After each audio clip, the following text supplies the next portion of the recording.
Sorry Sandra, ഞാനറിയാതെ മാപ്പ്, എല്ലാറ്റിനും മാപ്പ്. അയ്യോ, എന്താ ഇത്? മാപ്പ് പറയേണ്ടത് ഞാനല്ലേ? വെറും വാടകയ്ക്ക് വന്നൊരു പെണ്ണാണെന്ന് പലപ്പോഴും ഞാൻ മറക്കുന്നു. സണ്ണിച്ചൻ ഇടയ്ക്കൊക്കെ ഓർമ്മിപ്പിക്കാറുണ്ടെങ്കിലും. മരിച്ച അമ്മച്ചിക്ക് വേണ്ടി പ്രാർത്ഥിക്കാൻ പോയ സാന്ദ്ര ഞാൻ. സോറി.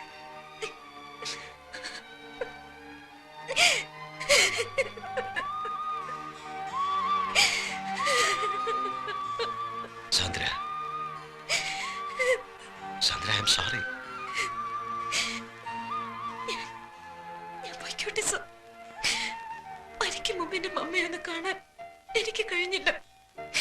എന്റെ അനിയത്തി, പപ്പ, അവരൊക്കെ എനിക്കൊന്ന് കാണണം. സാറിന് വേണ്ടാത്ത എന്റെ കുഞ്ഞിനെ ഞാനും വേണ്ടെന്ന് വെച്ചോളാം. എന്നെ പോകാൻ അനുവദിച്ചാ മതി. സാന്ദ്ര, നീ എങ്ങും പോവില്ല. നിന്റെ വയറ്റി വളരുന്ന കുഞ്ഞ് പാലോമറ്റത്തെ സണ്ണിച്ചന്റെ കുഞ്ഞായിട്ട് വളരും.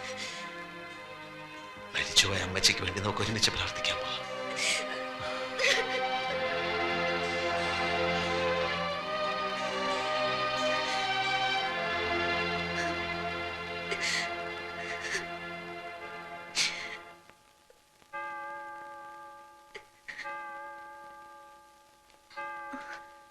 എന്താ ഈ നേരത്ത്? ഏയ്, ഒന്നുമില്ല. എന്തുണ്ടേ സാന്ദ്രേ, പറയൂ. എന്റെ വീട്ടിൽ ഒരു വിശേഷം ഉണ്ടായി.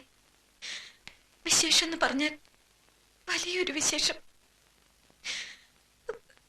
എന്റെ അമ്മ മരിച്ചു. 2 വർഷമായി അസുഖത്തിലായിരുന്നു.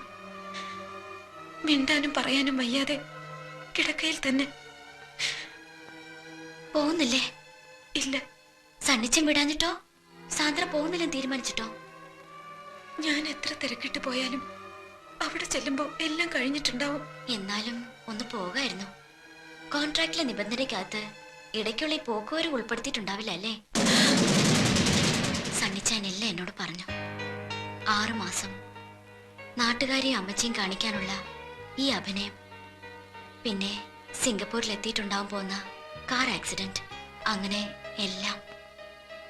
അപ്പോ ഇതുവരെ എന്റെ ഫാമിലിയെ പറ്റിയും എന്നെ പറ്റിയും ഞാൻ പറഞ്ഞ കഥകളൊക്കെ മൂളി കേട്ടത് ഒരു തമാശ കഥ കേൾക്കുന്ന മൂഡിലായിരുന്നു അല്ലേ? ഞാൻ സാന്ദ്രയോട് പറഞ്ഞിരിക്കുന്നതും അഭിനയിക്കുന്നതുമെല്ലാം ഒരു തമാശ കഥയാവുമ്പോ അങ്ങനെ തോന്നാൻ പാടില്ലല്ലോ. സാന്ദ്ര ജീവിക്കാൻ വേണ്ടി ഒരു കള്ളക്കഥ പറയുമ്പോ ഞാൻ എന്റെ നിലനിൽപ്പിന് വേണ്ടി മറ്റൊരു കള്ളക്കഥ പറയുന്നു.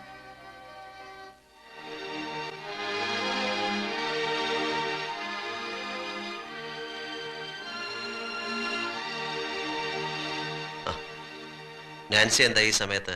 കെയർ ഗ്രൂപ്പിന്റെ റിഹേഴ്സൽ വല്ലതും ഉണ്ടായിരുന്നു? മരിച്ച അമ്മച്ചിയെ കാണാനുള്ള മോഹം സാന്ദ്രയ്ക്ക് സാധിച്ചു കൊടുക്കാമായിരുന്നു. സാന്ദ്രയോട് ഞാൻ പൊയ്ക്കോളാൻ പറഞ്ഞതാ. അവളുടെ പപ്പ വിളിച്ച് പറഞ്ഞു വരണ്ടാന്ന്.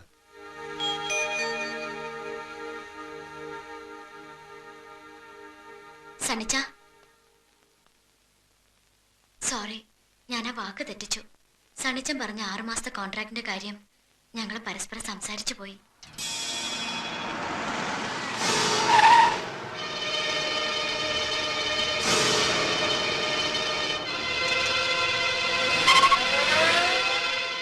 വീട്ടിലാരും ഇല്ലേ? ഇല്ല.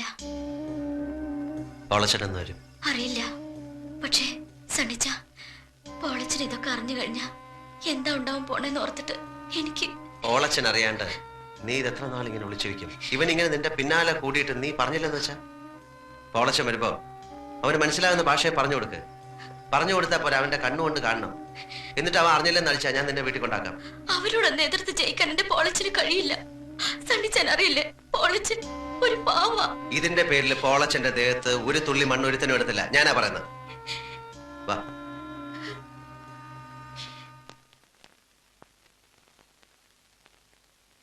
സാന്ദ്ര ചേച്ചി എന്തി? സണ്ണിച്ചാനും സാന്ദ്ര ചേച്ചിയും കൂടി പുറത്തു പോയിരിക്കുക. എന്താ മോളെ വന്നേ?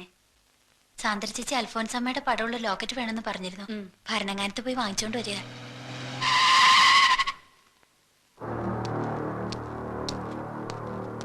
പാലോ മറ്റത് വീടല്ലേ? അതെ. സണ്ണി ഇല്ലേ? ഇല്ല. സണ്ണിയെ അല്ല, അയാളുടെ ഭാര്യയാണ് കാണേണ്ടത്. അവര് രണ്ടുപേരും കൂടിയാ പോയത്. അവളെ കൊണ്ടുപോകാനാ ഞാൻ വന്നത്. സണ്ണി അയാളുടെ ഭാര്യയാണെന്ന് പറഞ്ഞ് ഇവിടെ പൊറുപ്പിച്ചിരിക്കുന്ന പെണ്ണ് സാന്ദ്ര, അവള് സണ്ണിയുടെ മാത്രം ഭാര്യയല്ല. കെട്ടുകണക്കിന് പണം കൊടുത്ത ഏതവന്റെ കൂടെയും ഭാര്യവേഷം കെട്ടാൻ പോകും. നാടൻ ഭാഷയിൽ പറഞ്ഞ തേവിടിശി. അനാവശ്യം പറയരുത്. അമ്മച്ചയ്ക്ക് വിശ്വസിക്കാൻ പറ്റുന്നില്ല അല്ലേ? അവൾ വരുമ്പം ചോദിക്കേ, സിംഗപ്പൂരിൽ നിന്ന് ഒരു മുഹമ്മദ് അലി വന്നെന്ന് പറ.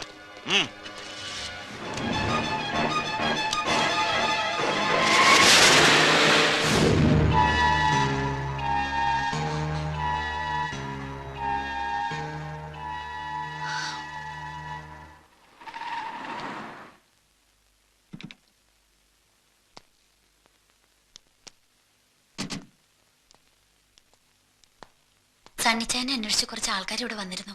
ഒരു മുഹമ്മദ് അലിയുടെ കൂടെ എന്തൊക്കെയോ അനാവശ്യങ്ങളും പറഞ്ഞു.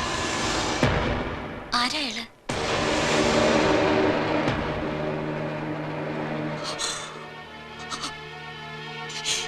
മോനെ, മോനെ, നീ നിന്റെ പെറ്റ തള്ളിയോടെങ്കിലും സത്യം പറ. ആ എംബോക്കികൾ നിന്റെ ഭാര്യയെ കുറിച്ചും നിന്നെ കുറിച്ചും പറഞ്ഞത് സത്യമാണോ? സത്യമാണോടാ? എടാ, അവര് പറഞ്ഞതൊക്കെ സത്യമാണോന്ന്? മോളെ, നീയെങ്കിലും എന്നോട് പറ, അവര് നിന്റെ ആരാ? കർത്താവിനെ വിചാരിച്ച സത്യം പറ, പറ. സത്യമാണ്, സത്യമാണ് അമ്മച്ചി. അവര് പറഞ്ഞത് മുഴുവൻ സത്യമാണ്.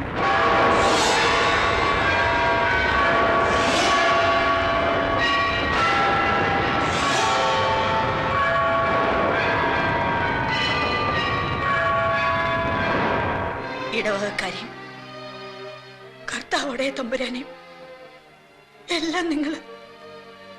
അമ്മച്ചി, ഞാൻ പറയുന്നൊന്ന് കേക്ക്. വേണ്ട, നീ ഒന്നും പറയണ്ട. എനിക്കൊന്നും കേൾക്കണ്ട.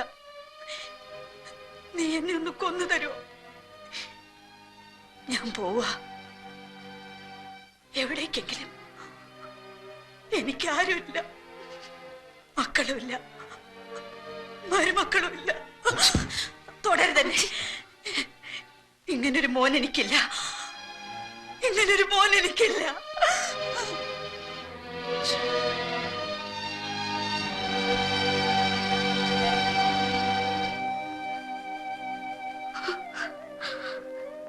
ഞാനിവിടെ വന്ന നാൾ മുതൽ ഇങ്ങനെ തന്നെ ഒരനുജന്റെ ഭാര്യയെ കാണുന്ന കണ്ണുകൊണ്ട് ഒരിക്കലും എന്നെ കണ്ടിട്ടില്ല.